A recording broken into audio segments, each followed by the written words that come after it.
Alright TM Nation, so I did a video on the final ZE8000 Bluetooth earbuds several months ago, and although the sound is buttery smooth and definitely up there with some of the best sounding true wireless earbuds that I've tested, they were also quite expensive at $349 when I picked up my pair, and they were lacking in a lot of different areas at that price point, in my opinion. Well, the ZE8000 Mark IIs were released a few months back, and they are still expensive, coming in at $399. However, they have been upgraded in a couple of different areas that I'll talk about a little bit later in this video. One thing to keep in mind is that if you want 8K sound, which really is the main selling point of the ZE8000s in general, the first generation of these earbuds does have that feature, and since they're the outgoing model, I've seen them heavily discounted. I've seen them for as low as $200, which is a whopping $200 off the Mark II version. For the unboxing experience, you get your normal stuff such as your user manual and quick start information, a USB Type-C cable to charge the case, dust filters and a stick to replace them, extra ear tips, and of course you'll get the case along with the earbuds. Taking a closer look at the design of the earbuds, they look okay to me, and not much has changed in terms of the design on the outside from the first generation. They do have the same overall shape, which is quite large, and the textured finish remains there as well. The only real differences that I can see are the upgraded clear ear tips and the addition of a couple of stripes on the earbuds and the case as well, to signify that these are the second generation. In the ears, they do take up quite a bit of space, but that does help with getting a good seal and with ANC performance as well. And as for the playback controls, they are going to be executed by touch with these earbuds, as there are no physical buttons at all, but you do have access to all of the controls that you would need, such as volume, tracks, voice assistant, and your noise canceling functions too. Comfort wise, I can easily wear these for 3 to 4 hours at a time without any ear fatigue or discomfort, which is really all that I need out of these earbuds, since the maximum usage that you can expect is about 5 hours. They are IPX4 water resistant, which will do just fine if you're looking to buy these for exercise, as splashes of water and sweat will not damage them, but they aren't waterproof, so submerging them into any type of liquid is not a good idea.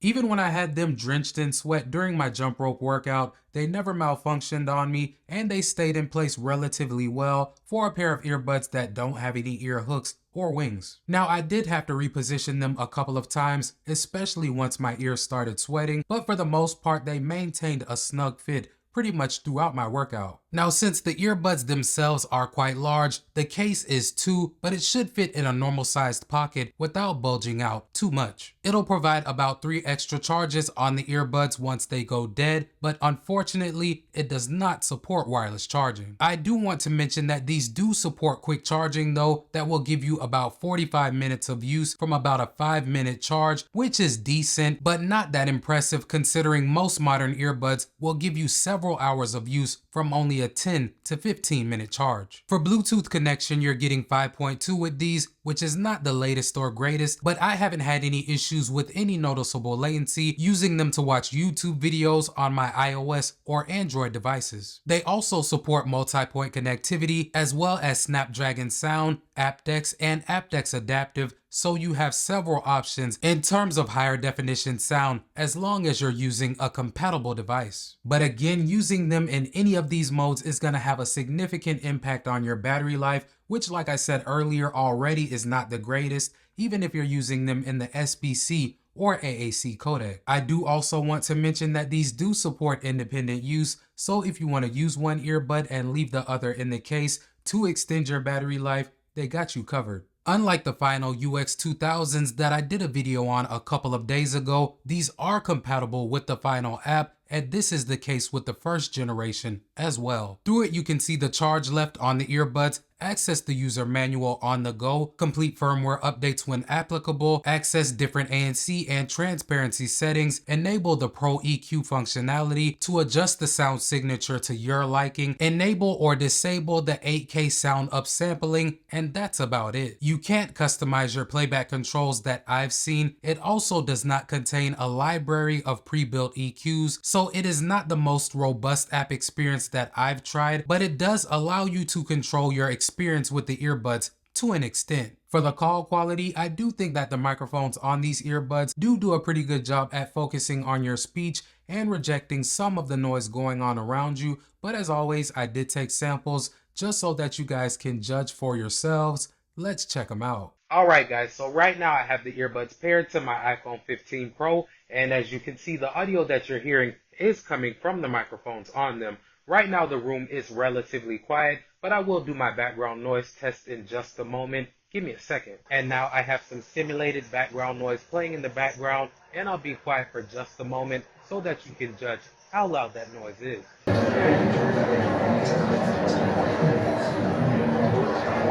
And I'll go ahead and start talking again. So this part of the test is aimed at seeing how well the microphones on these earbuds can focus on my speech while rejecting some of the noise going on around me. Getting into the sound quality, if you're spending this much money on these earbuds, there really is no reason to not use the 8K sound, as that to me is really what sets these apart from pretty much any other pair of earbuds that I've tried. After I enabled it, I never took it off, and although I did play with my custom EQ a bit to get the sound signature that I was looking for, once I did, these were on a whole different level than what I got with them with factory settings. The range and fidelity that I get with these earbuds is just hard to explain. Sounds that are lost or drowned out even using respectable earbuds are pretty easy to hear with these. For music, background instruments and vocals come through loud and clear, and the separation is what is really impressive. The mids are really crisp too, so dialogue is at the forefront when it needs to be. But again, like I mentioned a moment ago, the highs and those small detailed sounds that you may have missed in songs that you've listened to for years will probably come alive, especially when you're listening to these in 8K. As far as the bass goes, these do provide a respectable thump if you're listening to something with a nice bass line, but I would not say that these are bass head certified, as they give you a tight, refined bass response, not that subwoofer type bass that you will get with some other bass heavy earbuds. Overall, the easiest way for me to describe the sound that I get with these earbuds is smooth across the board without any glaring weaknesses. The output is also good for me, as I can usually set them at about 75% of the max volume and be satisfied. For ANC performance, I would still say that the Mark IIs are a step or two below top tier ANC earbuds such as the Bose Quiet Comfort Ultras. Although they will do a decent to good job at reducing those low buzzing tones such as your HVAC systems or a shower running, for example, they don't do the best job with dialogue, as while I was outside testing them, I still could hear people walking by me talking, and I could still hear a lot of the landscapers mowing the lawns, which are sounds that the Bose Quiet Comfort Ultras pretty much eliminate. The transparency performance also did not blow me away. I would say that these perform about average in comparison to other true wireless earbuds that I've tested with this feature. I usually could hear what was going on around me within about a 3 to 4 foot radius. So taking everything into consideration, fam, the 8K sound is really the only feature that I would pick these up for. To me, it's one of those things that if you tune them correctly and you enable this feature, I don't know that you can get a wireless experience from anything else that compares. They definitely are that smooth to me in the sound quality category. However, the battery life is not great. You don't get wireless charging with the case. They don't come with a dedicated low latency mode or anything of that nature. And the ANC and transparency modes are not quite top tier. So if those are things that you're looking for, these honestly may not be worth the price tag. However, if you want possibly the best sounding wireless earbuds on the market, certainly the best that I've tried, these are worth at least giving a shot, in my opinion. Before you get on out of here, if you rock with the channel and your boy Techmo, hit that subscribe button and knock that notification bell out so you won't miss any of my uploads. Welcome to TM Nation. Peace.